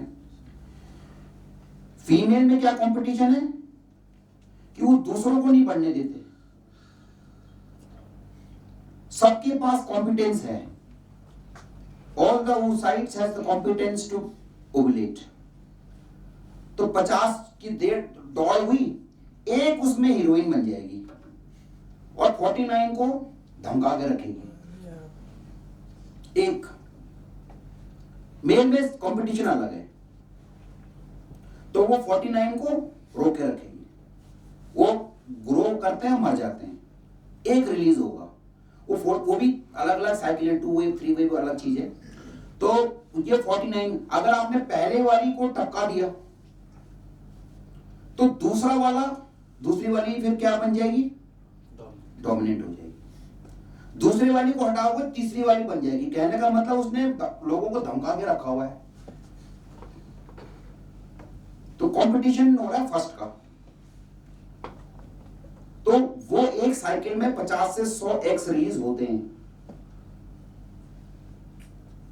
अब वो अगर आप यूज नहीं भी करोगे तो भी उनका क्या होगा? उन्होंने तो आप यूज करो तो एम्ब्रियो ट्रांसफर टेक्नोलॉजी में उनका यूज कर लेते हैं। तो जो एग हैं एक साथ 15-20 एग्स बढ़ने शुरू हुए। अब हमको पता है कि इसमें से एक ने हीरो बनना है, एक ने, तो हम क्या करेंगे? हम सभी एग्स को ले लेंगे बाहर लैब में, या उसको हार्मोन देंगे FSH का, तो वो सबके पास पावर आ जाती है। क्या आ जाती है? सबके पास ग्रो करने की पावर आ गई। आपने गाय को एग्स को यूज किया तो इससे क्या होगा? तो एक अंडा बनना था, एक फर्टिलाइजेशन होनी थी, उसकी वजह से क्या होगी? अगर 15 एग एक साथ रिलीज हो गए और आपने AI कर दी तो कितने एम्ब्रियो बन जाएंगे अंदर? 15। लेकिन क्या गाय 15 एम्ब्रियो को कैरी कर पाएगी? तो 7 दिन के बाद उन एम्ब्रियो को बाहर निकाल लेते हैं। बाहर निकाल लिया उनको। जो कम दूध देने वाली गायें हैं उनको हमने पहले हीट में लाया, तो ये एम्ब्रियो कितने दिन के? 7 दिन के। तो यहां पर हम गायें तैयार कर लेंगे जो 7 दिन पहले हीट में आई थी, और वो एम्ब्रियो निकाले हमने, माइक्रोस्कोप के नीचे उठाया, उनको स्ट्रॉ में डाला और उन एम्ब्रियो को कहां डाल दिया? कम दूध देने वाली गायों के यूट्रस में। अब वो बिगाएंगी तो ये बच्चे किसके होंगे? तो एक गाय से साल भर में 10, 15, 20 बच्चे पैदा हो जाएंगे। वो भले दूसरे के यहां से होंगे, पर होंगे किसके? वो हाई वाले। तो ये एक टेक्निक है, इसको कहते हैं in vivo embryo production, MOET, multiple ovulation embryo transfer. अब दूसरी टेक्निक आ गई है। यहां फर्टिलाइजेशन कहां हुआ? यूट्रस के अंदर अंडे रिलीज हुए थे बहुत सारे, हमने AI कर दिया, अंदर फर्टिलाइजेशन हुआ, एम्ब्रियो बने, उन एम्ब्रियो को बाहर निकाल दिया। अब दूसरी टेक्निक है हमारे पे IVF वाली। उसमें हमने अल्ट्रासाउंड में सामने ओवरी देखी, उसके अंडे देखे और नीडल से उन अंडों को निकाल लिया। और फर्टिलाइज कहां करेंगे? लैब में। लैब में फर्टिलाइज करेंगे और लैब में इंक्यूबेटर में 6 दिन तक उनको पालेंगे। अब जब एम्ब्रियो बन गए फिर उनको फील्ड में क्या कर देंगे? फिर ट्रांसफर कर देंगे। तो ये 2 टेक्निक हैं। एक जहां पर फर्टिलाइजेशन बच्चेदानी के अंदर हुआ, फिर एम्ब्रियो बने, उनको बाहर निकाल दिया। दूसरा है कि लैब में ही एम्ब्रियो बनाओ। तो लैब में एम्ब्रियो बनाने की टेक्निक क्या होती है? IVF होती है, in vitro fertilisation. Test tube baby बोलते हैं ह्यूमंस में इसको ना, टेस्ट ट्यूब बेबी हो गई है। तो एम्ब्रियो ट्रांसफर की जरूरत क्यों पड़ती है? अब जैसे आपको कश्मीर में, स्पेशली जम्मू में, जैसे ये ब्यूटीफुल इन्वायरमेंट फॉर जर्सी आपकी बिल्कुल प्रिफर्ड ब्रीड होनी चाहिए। यहाँ पे मैं कनाडा में गया था, मॉन्ट्रियल में। मैं जब यहाँ उतर के यूनिवर्सिटी में घुस रहा था, कल भी मैं जब एयरपोर्ट से ऊपर से देख रहा था, इतनी बेहतरीन मेडोज है यहाँ पे जर्सी के लिए। आपको तो पूरे कंट्री, जैसे कि हरियाणा में मुर्रा का सप्लायर कौन है, हरियाणा, आपको तो जर्सी में नंबर 1 होना चाहिए पूरे कंट्री में। इतनी बेहतरीन क्लाइमेट है यहाँ पे। जर्सी तो मतलब आपके लिए क्लाइमेट, मीडो, ग्रास सब कुछ है यहाँ पे। तो इसके लिए क्या करना है, विदेश से एम्ब्रियो ले आइए। जहाज में बैठे हैं आप, व्हाइट कॉलर, बगल में कंटेनर, उसमें 5000 एम्ब्रियो। क्या लेके आ रहे हो एम्ब्रियो? पूरी स्टेट के लिए 10,000 एम्ब्रियो, और जो फार्म्स हैं उनमें ट्रांसफर करो, बच्चे पैदा करो वहां पे। कमर्शियल सेटअप यही है। सो इंपोर्ट करने में आसानी है। अगर लाइव एनिमल को लाओगे आप, जैसे आते हैं बुल, बछड़े आते हैं सीमेंट प्रोडक्शन करने के लिए, उनको क्वारंटाइन में लाओ, जहाज में लाओ, फिर 2 महीने क्वारंटाइन में रखो, फिर डिजीज चेक करो, करते करते 15 लाख रुपए खर्च हो जाते हैं बछड़े पे। 15 लाख। एम्ब्रियो में कोई लफड़ा ही नहीं, एम्ब्रियो से कोई डिजीज भी ट्रांसमिट नहीं होती है। अगर उसका जोना, उसका एक लेयर होती है, अगर वो ठीक ठाक है तो वर्टिकल ट्रांसमिशन भी नहीं होती डिजीज की। No vertical transmission, disease free animal. अगर कोई गाय में बीमारी भी है, अगर उससे बहुत अच्छी क्वालिटी की है, हम उसका एम्ब्रियो बना सकते हैं। एम्ब्रियो में कोई प्रॉब्लम नहीं होती है। सबसे बड़ा रोल जो एम्ब्रियो ट्रांसफर टेक्नोलॉजी का है वो बुल प्रोडक्शन प्रोग्राम है। आप कंट्री के लिए टॉप बुल बनाइए, उनको सीमेंट स्टेशन भेजिए, वहां सेक्स सॉर्टेड सीमेंट बनाइए, और फार्मर के यहाँ क्या करिए। 2010 में 2010 में हमने एम्ब्रियो इंपोर्ट किए कनाडा से, और कंट्री में बैन के बाद वो पहली बार आए, वहां पे मिनिस्ट्री ने किए थे, हम लोगों ने इंपोर्ट किए, और हमने 16 काफ प्रोड्यूस किए थे। और मुझे कोई एक्सपीरियंस भी नहीं था वो इंपोर्टेड एम्ब्रियो हैंडल करने का। तो 3 जगह गए वो, हिसारकट्टा बेंगलोर गए, नंदिनी कर्नाटक में, और हमारे पास आए। हमने वैसे ट्रांसफर कर दिए। उसके 2 दिन पहले मैंने एफएमडी की वैक्सीन लगाई थी, और एम्ब्रियो को थॉ किया अपने जैसे करते ही। एम्ब्रियो काम में कर ही रहा था पहले से, ट्रांसफर कर दिए। हमने सोचा पता नहीं प्रेगनेंसी आएगी तो आएगी, नहीं आएगी तो नहीं आएगी, खोने के लिए तो कुछ है नहीं, किसी ने जब करा ही नहीं है, नहीं भी होगा, नहीं होगा। 2 महीने के बाद चेक किया हमने, हिमाचल की ट्रेनिंग आ रही थी हमारे पे, और आंध्र प्रदेश की। वो मैंने चेक किया, 1 प्रेग्नेंट, 2 प्रेग्नेंट, 8 में से 7 प्रेग्नेंट। हम तो घबरा गए। फिर बछड़े पैदा हो गए, 3 हो गई बछड़ी। तो पहला जो बछड़ा पैदा हुआ, वो सीमेंट स्टेशन वालों ने कहा कि अगर ये इंपोर्टेड से पहला बछड़ा पैदा होगा तो उसका नाम अजय होगा, अजय। उसका नाम ही रखा अजय। हमने उसकी 4.5 लाख डोज बनाई। उस जमाने में हमने उसकी कॉस्ट 50 रुपए रखी थी, और उसकी मां का जो दूध का यील्ड थी वो 14,000 kg था उस जमाने में, 2010 में। 300 दिन में कितना किलो दूध? 305 दिन में 14,000 किलो। लोगों के लिए सपना हुआ करता था, सपना। और हमने खूब पैसे कमाए उससे। 50 रुपए की स्ट्रॉ बेची। आप सोचो, आप 50 रुपए इंटू मल्टीप्लाई कर लो, 4.5 लाख, तो 4-5 करोड़ का तो सीमेंट बन गया। लोग कहते हैं एम्ब्रियो बहुत महंगा होता है। क्या महंगा होता है? आप बच्चे पैदा करो, महंगा कुछ नहीं होता है। अगर फार्मर के यहाँ दूध का प्रोडक्शन बढ़ गया, अब 4.5 लाख डोज लगी होंगी फील्ड में, और बहुत लोअर एस्टिमेट्स में 50,000 बछड़ी भी अगर पैदा हुई होंगी, केवल 50,000, तो आप देखो उनका कितना दूध बढ़ा होगा। और वो जीन फिक्स हो गई, उनकी पीढ़ी, उन पे ईटी करने की जरूरत थोड़ी, उसके बाद उनके बच्चे पैदा होते। ये तो कंपाउंड इंटरेस्ट है। Embryo transfer is compound interest. अब वो आपको इंटरेस्ट मिलता ही रहेगा।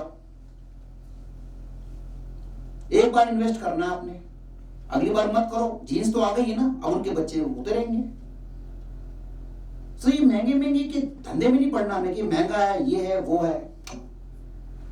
आप देखो जी बिजनेस कहाँ है? बिजनेस बुल प्रोडक्शन प्रोग्राम में है।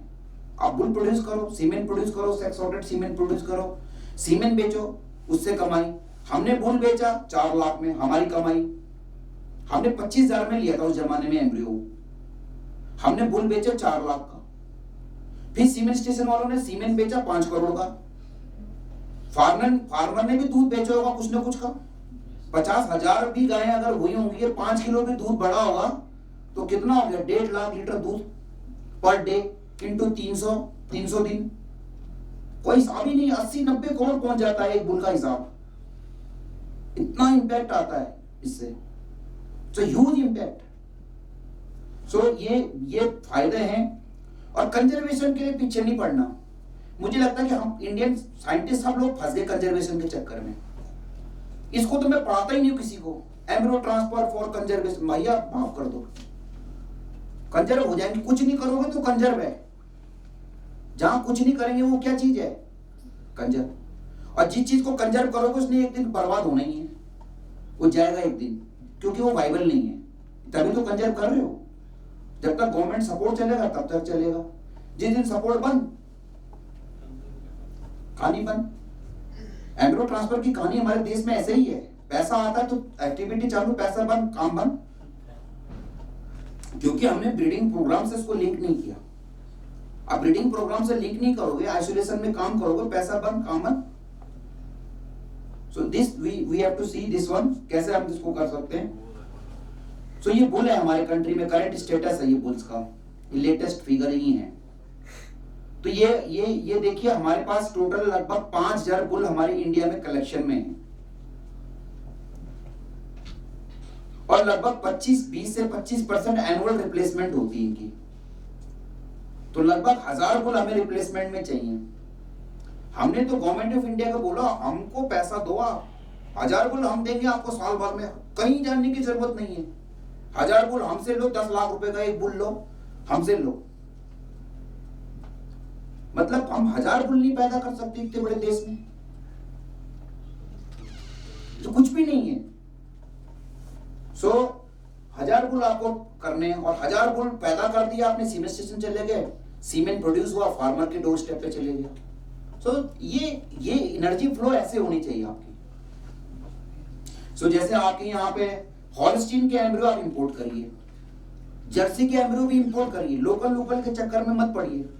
मैं आपको बहुत स्ट्रांगली रिकमेंड करूंगा, आप 8-10 करोड़ रुपए बुक करिए इस प्रोजेक्ट में, या प्रोजेक्ट जो भी होता है आपका, और ये एम्ब्रियो ट्रांसफर का काम कराइए। बुल प्रोड्यूस करिए, सीमेंट स्टेशन भेजिए, फीमेल को फार्मर को दे दो, उनको दूध बढ़ना है वहीं बढ़ेगा। जब जेनेटिक्स आएगी वो आगे बेचेगा, फिर आगे बेचेगा, इनकम होती रहेगी। सो ये 2 टेक्निक मैंने आपको बता दी। अब हमारे देश में कितनी ईटी होनी चाहिए अंदाजन, दुनिया के हिसाब से हमारे यहाँ कितनी ईटी होनी चाहिए? आप देखोगे कि जैसे यूनाइटेड स्टेट में लगभग 10 लाख एम्ब्रियो बनाते हैं एनुअली, और उनकी कैटल पॉपुलेशन है वहां पे लिखी हुई सामने। अगर इनको रेशियो निकालेंगे हम, तो अमेरिका की जो रैंकिंग है वो नंबर 1 रैंकिंग है, मतलब पॉपुलेशन वर्सेस एम्ब्रियो प्रोडक्शन। अब हम अपनी ब्राजील के में आते हैं। ब्राजील में देखो आप, लगभग 4 लाख एम्ब्रियो बनाए इन्होंने, और पॉपुलेशन 234 मिलियन हो गई इनकी। तो ब्राजील की और इंडिया की कैटल पॉपुलेशन बराबर ही है, नियरली। ब्राजील नंबर 1 प्रोड्यूसर है एम्ब्रियो का। आज के डेट में, मैं पिछले साल गया था, 12 लाख बहुत एम्ब्रियो बना रहे हैं वो। वहां पर ऐसे होता है कि 4-5 डॉक्टरों का ग्रुप होता है, वो इस इलाके में होते हैं, उनका एक मीडिया बनाने वाली कंपनी होती है लोकल, वो मेन मीडिया बनाते हैं, वो एम्ब्रियो बनाते हैं और ट्रांसफर करते रहते हैं। हड़ बड़े बड़े हैं, 2,000 एनिमल का हड़, 3,000 एनिमल का हड़। हमारे यहाँ एम्ब्रियो काम ना होने का कारण ये भी है, आदमी सोचता है मेरे पास एक गाय हो और एक गाय में एम्ब्रियो डल जाए। एनर्जी की वेस्टेज है वो, पैसों की वेस्टेज है वो। हमारा स्टैंडर्ड फॉर्मूला है, आप 50 एनिमल रखो, हम काम शुरू करेंगे, ताकि कम से कम मैं जब जाऊं वहां पे तो 50 एनिमल को स्क्रीन करूंगा, तो मुश्किल से 20-25 एम्ब्रियो डाल पाएंगे, हार्डली। उसमें तब जाके 5 बच्चे पैदा हो गए, 6 बच्चे पैदा हो गए। आप चले गए वहां किसान के यहाँ 2 एम्ब्रियो डालने के लिए, क्या होगा वहां? नहीं हुआ तो आपका प्रचार प्रसार इतना कर देगा ना वो। हमें मेटिकुलस रहना चाहिए प्रोग्रामिंग में। एनर्जी वेस्टेज मत करो, गवर्नमेंट की रिसोर्सेज वेस्ट मत करो। सो इंडिया को लगभग ये मान के चलो कि 2 लाख एम्ब्रियो एनुअली प्रोड्यूस करने पड़ेंगे। और कितने करते होंगे एनुअली पूरे कंट्री में? 3-4 हजार से ज्यादा एम्ब्रियो प्रोड्यूस नहीं करते, हार्डली 5,000-6,000।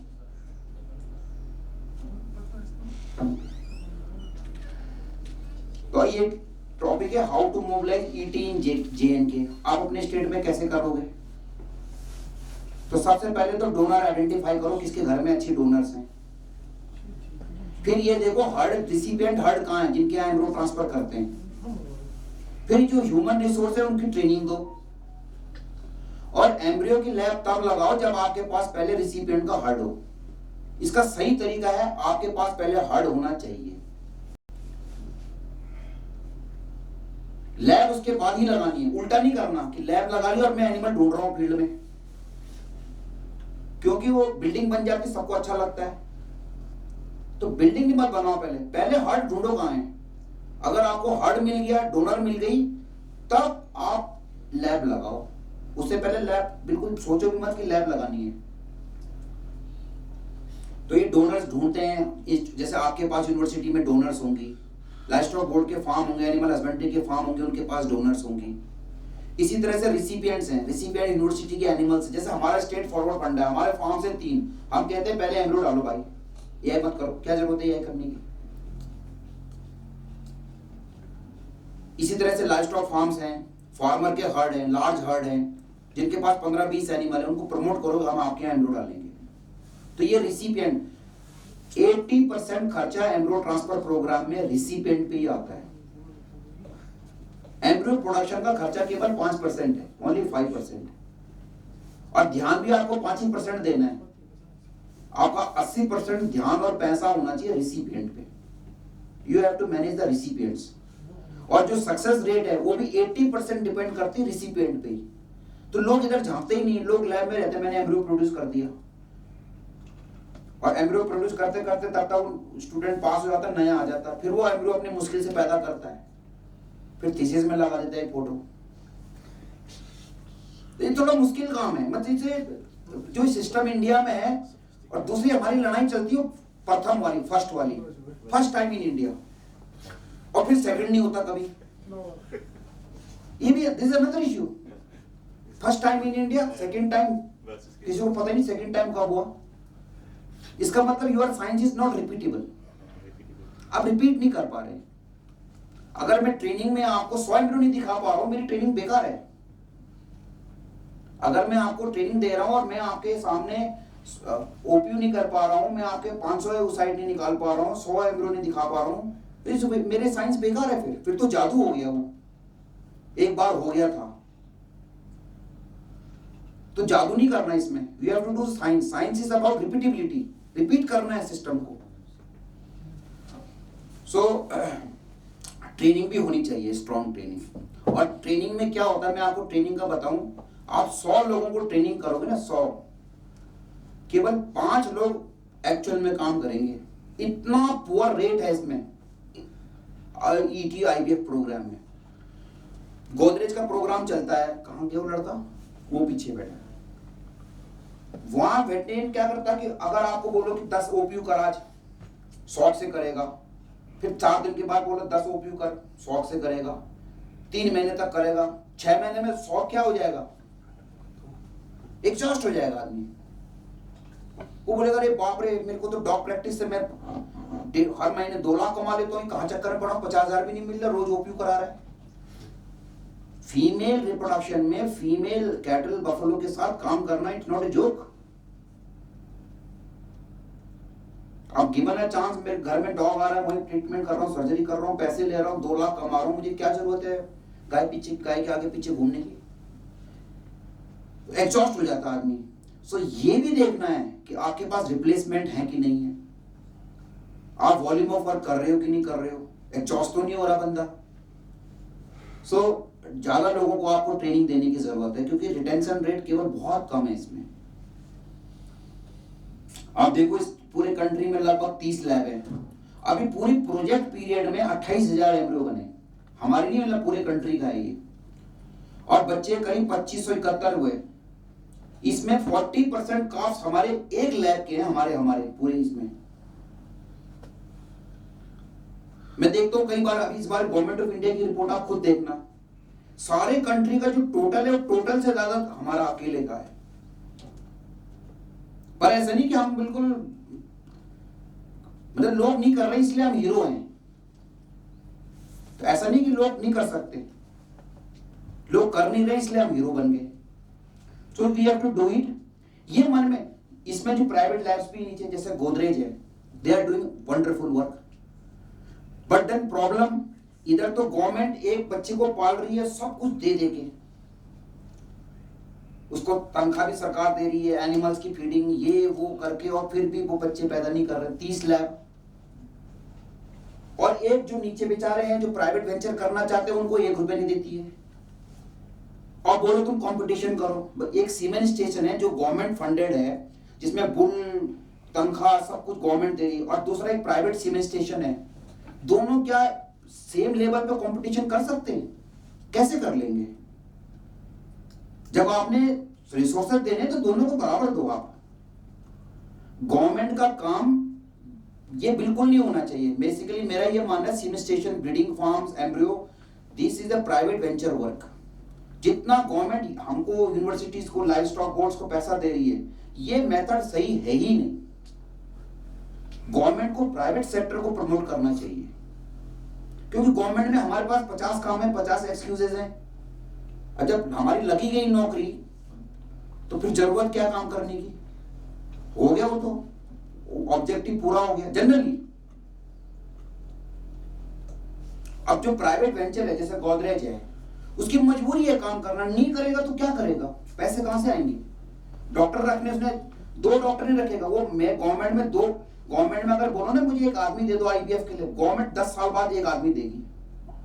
प्राइवेट सेक्टर में होगा तो वो 2 की जगह 1 की जगह 4 रखेगा कि ये भागेगा कल, वो 4 रखेगा। 4 रखेगा तो 4 को तनख्वाह कहां से देगा? So government need to fund the private sector. अब जैसे गोदरेज चला रहा है, गोदरेज पूरा वेंचर अपना ऑलमोस्ट लॉसेस पे चला रहा है, कैसे चलाएगा आप बताओ? कैसे रन करेगा वो? या और भी लैब्स है। सो ये गवर्नमेंट को प्रमोट करना चाहिए। आप जो एंटरप्रेन्योरशिप की बात है यहाँ पे, तो बेसिकली ये काम जो है ना प्राइवेट सेक्टर का है। गवर्नमेंट को फैसिलिटेट करने का ही काम करना चाहिए। लैब लगानी है, कुछ हेल्प करनी है, यही वर्क है बस। ट्रेन कर दिया बच्चों को, बाकी वो करें। पैसा गवर्नमेंट को प्राइवेट सेक्टर में पंप करना चाहिए। सो ये है आपके पास JNK को what requires for mass production of embryos, ये भी आपके लिए बड़ी इंपॉर्टेंट है। सबसे पहले तो एक बुल मदर फार्म बनाओ, बिना बुल मदर फार्म के लैब मत बनाओ बिल्कुल। फर्स्ट प्रोड्यूस द, आपके पास 400-500 एनिमल का एक बुल मदर फार्म होना चाहिए, जिसमें कि आपकी डिजायर्ड ब्रीड, जो आपके स्टेट में जो ब्रीड्स डिजायर्ड हैं उनकी डोनर्स होनी चाहिए। फिर एम्ब्रियो ट्रांसफर फैसिलिटी होनी चाहिए। आपके पास लार्ज फार्मर नेटवर्क होना चाहिए जिनसे आप इंटरेक्ट करके एम्ब्रियो प्रोडक्शन करके एम्ब्रियो ट्रांसफर का काम कर सकें। ये सबसे खतरनाक काम दूसरे नंबर का ही है। तीसरा जीनोमिक फैसिलिटी होनी चाहिए। चौथा आपके पास semen production and sorted and conventional की फैसिलिटी आपके पास होनी चाहिए। फार्मर्स का ट्रेनिंग सेंटर आपके पास होना चाहिए कि आप उनको एजुकेट भी तो करोगे कि ईटी क्या चीज है, कैसे करना है, कैसे तैयारी करनी है। डिजीज स्क्रीनिंग फैसिलिटी भी होनी चाहिए डोनर्स के लिए। ट्रेंड ह्यूमन रिसोर्स, ये आप लगातार करते रहो। और ये लिखा ना, establish donor and recipient heard followed by the lab establishment. पहले लैब में नहीं कूदना। मेरे को हर बार महाराष्ट्र से फोन आया कि हमारे को उनका CEO का, डॉक्टर साहब हमको कितनी 8 लैब बनानी है, हमको 100 करोड़ रुपए मिला है। मैंने CEO को समझाया, एक स्टेट में 1-2 लैब बहुत है, आप रिसिपिएंट का हर्ड बनाओ।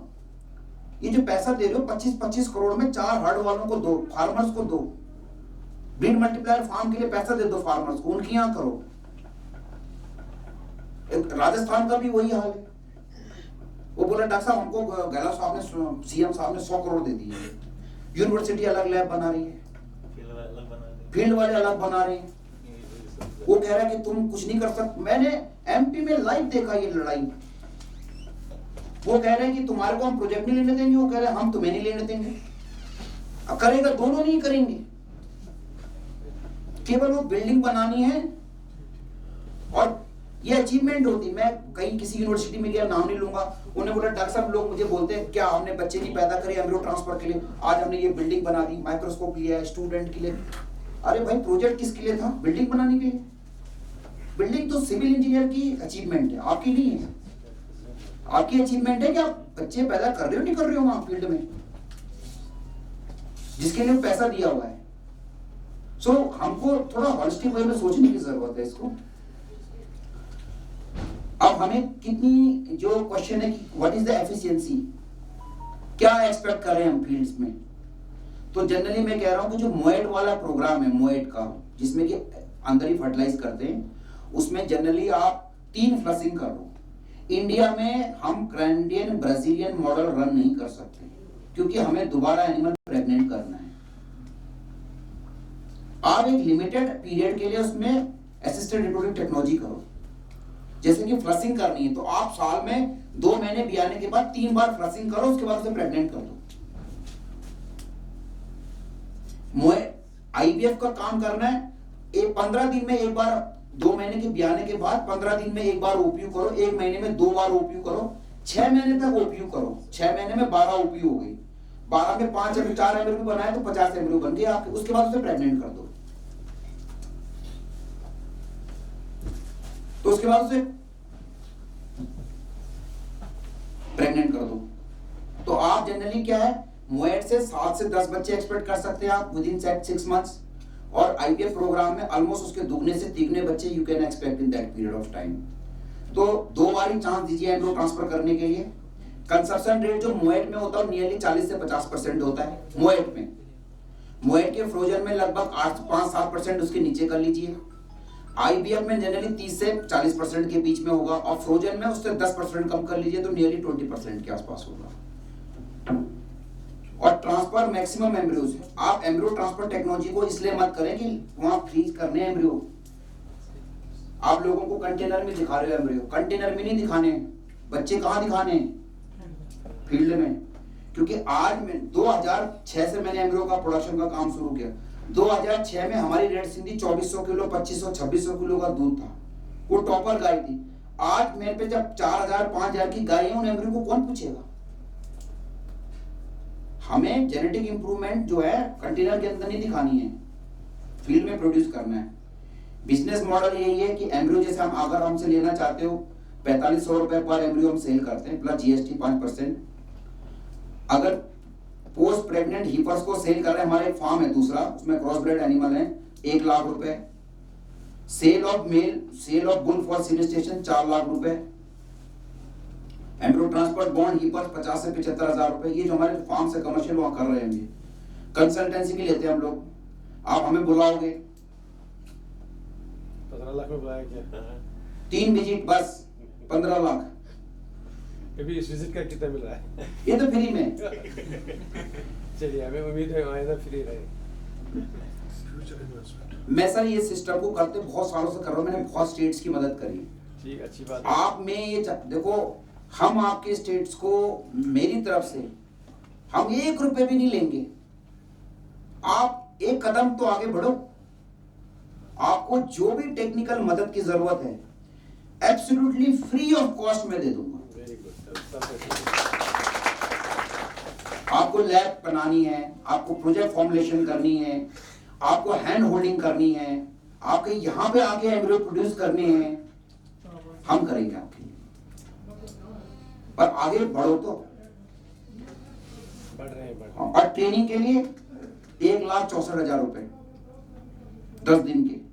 10 दिन का है? 10 दिन का पर पर्सन। वही आदमी आए जो सीरियसली करना चाहता है। ये हमारा फार्म है, अब अपने फार्म है, ये हमारे फार्म है। इसके लिए देखो, एम्ब्रियो ट्रांसफर की सक्सेस के लिए न्यूट्रिशन भी बहुत इंपॉर्टेंट है। आपके रेसिपिएंट्स वेल फेड होने चाहिए, ये ध्यान रखना। ये हमारे एनिमल्स हैं। हमारे पास एक दूसरी लेबोरेटरी भी, genomic laboratory, so we have a very good well biotechnology lab also. तो बायोटेक्नोलॉजी लैब भी है, जीनोमिक लैब भी है, हॉस्टल भी हमारे पास, डेडिकेटेड रूम्स भी है एम्ब्रियो ट्रांसफर ट्रेनिंग में जब आप आएंगे तो। ये हमारा फ्लशिंग का था जो हम पहले करते थे, अब नहीं करते। पर अभी कोई कभी कभी आ जाते बेची वाले आए कि ऐसा थोड़ा मोएड बता दो, ये कर दो, तो ये मोएड के प्रोग्राम्स हैं हमारे। इसी तरह से ये इम्पोर्टेड, ये थोड़ा सा एक्चुअली अपडेटेड नहीं है, पिछले साल की है ये इम्पोर्टेड एम्ब्रियो का है। और इम्पोर्टेड एम्ब्रियो में मैं आपको बताऊं, लोग कहते हैं ना इम्पोर्टेड एम्ब्रियो, हमारे पे एक्चुअली टेक्निक में मीडिया की थोड़ा सा प्रॉब्लम है मुझे लगता है। हमने 47% काफ कन्वर्जन दिया है इम्पोर्टेड फ्रोजन एम्ब्रियो से। ये नेशनल डेयरी प्लान का एक प्रोजेक्ट चलाया था हमने 5 करोड़ का, जिसमें हमने जम्मू कश्मीर वालों को भी 24 लाख के बुल बेचे। हमारे पैसे उन्होंने 2 साल बाद दिए, बड़ी मुश्किल से फोन कर करके। आप तो फ्री दे रहे थे तो... नहीं बुल फ्री नहीं है, वो तो बुल प्रोडक्शन प्रोग्राम शायद फ्री में मिला है। नहीं, मेरी मदद फ्री है, जो मदद फ्री है, बाकी 24 लाख निकालने में हमारे हाँ जम्मू में थे वो लाइवस्टॉक बोर्ड के सीईओ थे कोई, रोज फोन करो, फिर बाद में उन्होंने फोन उठाना बंद कर दिया। फिर मिनिस्ट्री में मिल गए वो, हमने कहा था पैसे दे दो हमारे। ये इनमें से ही एक अजय है, ये कहाँ गया वो? अजय इसी में से, इसी हमारे सामने है। कहाँ चले गया? जो पैदा हुआ था ना पाला हैं? ये कहाँ से पैक होता है? बैग नहीं होता है, देखना जरा तू, बस 2 मिनट की बात और है। अब ये दुकान सजा के आपको बेचने का माल का चालू कर रहे हैं। लेने वाला ही नहीं कोई। पीछे करो, और पीछे, और पीछे, और पीछे, बस बस बस बस बस ठीक है। तो हम क्या क्या आपको बेच सकते हैं? बिजनेसमैन एज ए बिजनेसमैन, ये सोच देखो आपको पैदा करनी चाहिए। ये गवर्नमेंट धंधे से हम ये चला लेंगे वो चला लेंगे, आप देखो ना, आपने तो हर एडमिनिस्ट्रेटर के ऊपर प्रेशर है ऊपर से, आप मानो मत मानो, आपको वाइबल बनना पड़ेगा। आप प्रोजेक्ट लाओ, फलाना लाओ, कुछ भी करो। हमने ये कहानी 2005 में सीख ली थी, ये मजबूरी है एक्चुअली। ये ओपीयू का है, ओपन पिकअप का। तो जैसे लोग माला पहनाते हैं, पहला बच्चा, हमारे पहला पूला कुछ नहीं होता। हमारे जब माँ होता तो महीने में ये अल्ट्रासाउंड की फोटो ऊपर वाली, ये जो फार्मर्स हैं, ये एक्स है, ये एक्स है, ये है एग, इनको निडल से निकाल दिया, अब फिर एम्ब्रियो बन गए। ये काफ हो गए, ये किसान को भी लपेटा हमने। किसान ने कहा मेरी गाय टॉपर गाय, हमने कहा अच्छा लिया हमारे पास, टेस्टिंग वेस्टिंग करी, फिर एग्रीमेंट करा। हमारे पास थारपारकर नहीं थी हमारे फार्म में, और मेरे को 4 साल पहले आभास हुआ कि थारपारकर का जमाना आने वाला है। हमारे पास थी नहीं, हमने फार्मर को बोला, उसने मुझे दी नहीं। उसमें मैं जज था, वो चैंपियन गाय थी, उसने मुझे नहीं दी। उसके 2 साल बाद उसने मुझे फोन किया, डॉक्टर साहब वो गाय थी आप कह रहे थे। मैंने कहा क्यों, क्या हो गया? आपने तो मना कर दिया था कि नहीं डॉक्टर साहब, उसके बाद पता नहीं आपकी नजर लगी, उसके बाद प्रेग्नेंट नहीं थी। तो मैंने कहा वो गाय है कहाँ भाई? कह रहा सर वो सहारनपुर में। मैंने लेके आ जाए तो देहरादून, वहां पे तेरे यहाँ चेक करूंगा, इसको टेस्ट करे। हमारे पास सारी एलाइजा, हमारे पास full facility, genomic every facility, ELISA फलाइजा सब है हमारे पे, कैरोटाइपिंग आप बोलो, PCR based system, everything is with us. तड़ाला टेस्ट किए, फिर लाया उसको, 3 महीने रखा, 18 प्रेगनेंसी करी, ले जा अपनी गाय वापिस, और फिर 18 बच्चे हुए। मेरा फोकस कहाँ था? Semen station. हमारी कमाई कहाँ से है? हमने बुल प्रोड्यूस कर दिए, सीमेन स्टेशन भेज दिए, 6 बछड़ी उसे फ्री ऑफ कॉस्ट दे दी। 6, बाकी अपने पास। अब वो 6, आपको यकीन नहीं होगा, 2.5 लाख रुपए की बछड़ी बेची उसने। मुझे तो मजा आ गया सुन के ही, चलो मेरी बदौलत 2.5 लाख कमा रहा है। किसान कमा रहा है तो खुश होना चाहिए। और बछड़े हमारे सीमेंट स्टेशन पहुंच गए। अब वो उतने में कमा रहा है, तो हमारे पास बछड़ी थी बची भी 4। आप सोचो 2 साल की बछड़ियां हैं, और मेरे पे लगभग 14 से 15 प्रेगनेंसी है उन हीपर्स की। क्या करा मैंने? उन हीपर में ओपीयू शुरू कर दिया। जब अपनी बच्चे देंगी, जब देंगी तब देंगी, उनसे क्या करा, हीपर में ही ओपीयू करके, क्योंकि बेहतरीन पूल होता है, सब कुछ बढ़िया होता है, दनादन प्रेगनेंसी कर दी। मैंने कहा किसान को तेरे पास मौका है बस 1 साल का, तू बेच ले 2.5-3 लाख में, उसके बाद फिर हमारे यहाँ भीड़ लगने वाली है। तो हर तरीके से आप कमा सकते हो। ये वो किसान जो मेरे झांसे में आया था।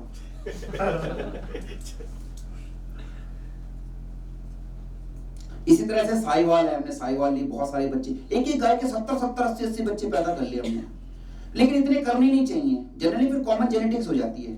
आप 10-15 बच्चे पैदा करो, ओपीयू लिमिटेड करो, उतने लिमिटेड बच्चे पैदा करो एंड खत्म। वो दौड़ नहीं लगानी, 100 कर देंगे, 200 कर देंगे, 10-15 बच्चे पैदा करो, दैट्स ऑल। शुरू में क्या करो, कन्वेंशनल सीमेन लगाओ, ताकि मेल फीमेल हो, मेल आपके पास आ जाए, फीमेल कुछ हो जाए। जब आपके पास कुछ प्रेगनेंसी आ गई, उसके बाद सॉर्टेड चालू कर दो, ताकि बछड़ी आए। ये फार्मर डोर स्टेप पे है। अब जैसे बहुत फार्मर है कि मुझे सब रेड सिंधी चाहिए, उसके पास क्रॉस ब्रेड है, अच्छा भाई चलो, इसके उल्टे भी हैं लोग, वो भी कर दो, जो बोलो वो कर दो। ये हमने हैंड होल्डिंग करी वहां मोदी हाल में। आप यकीन नहीं करोगे, जब यूनिवर्सिटी में गया ना मैं, वहां पे जैसे होता ही है, तो वहां मतलब मैंने झाड़ू भी लगाया, वहां टिप्स निकल रही थी, वहां पेटी के अंदर उसके ऊपर कूड़ा रखा था। एक दिन तो मैंने वहां झाड़ू लगाया पहले, क्योंकि सिस्टम अलाइन नहीं है हमारा। बिजली है, ओपीयू किया हमने 4 एनिमल में, 104 साइट निकले। पहली बार तो उनके वीसी साहब आ गए देखने के लिए कि हमारे सिस्टम में चल कैसे गया ये। और वहां लाइट जाए घड़ी घड़ी, इसमें लाइट 24 घंटे चाहिए इंक्यूबेटर के लिए। 100 किलोवाट का जनरेटर चला पूरे 7 दिन, वहां 16-16 घंटे लाइट चली जाती थी। मुझे लगता है लाखों रुपए का तो तेल डल गया उनका एम्ब्रियो पैदा करते करते। और जब मैं आ गया वहां से चौथे दिन, 7 दिन के बाद, मैंने तो सोचा बस एम्ब्रियो तो होंगे नहीं पैदा। 10 बार तो मेरे सामने लाइट चली गई थी। 44 एम्ब्रियो बने उनके, 44 रिसिपेंट निकल के बाद 15-20 भी गए वो फील्ड में, यहाँ वहां लेके पूछ के लोगों को तुम्हारी गाय कब हीट में आई थी। पर वो अमर हो गए उसके बाद, मतलब आगे हो ना हो, पर वो अमर हो गए। तो खैर एनी हाउ, ये हमने यहाँ बैठे हुए एक हमारे साथी कोई, इनकी गंगातीरी में, आराजी लैंड में भी हमने गंगातीरी में, वो बोला उन्होंने कि प्राइम मिनिस्टर साहब की वो है कॉन्स्टिट्यूएंसी है, तो वहां पे कुछ करना है। किसी और ऑर्गेनाइजेशन को बोला, उन्होंने कुछ करा नहीं 2 साल तक। वहां के सीईओ ने बोला डॉक्टर साहब यार थोड़ा बहुत कुछ कर दो। हमने कहा हमें बुलाओ, हमें तो क्या चाहिए, 2 बच्चे नहीं 2 बच्चे नहीं चाहिए हमें क्या चाहिए, कंसल्टेंसी। 2 बच्चे हुए वहाँ। हाँ, तो वहाँ बच्चे हो गए, और जब बच्चे हो गए तो पूछते नहीं हमें कोई, अखबार में बड़ा छाप छूप के। हमने कहा भाई हमें भी तो कहीं गिन लो, हमने पैसे दिए ना।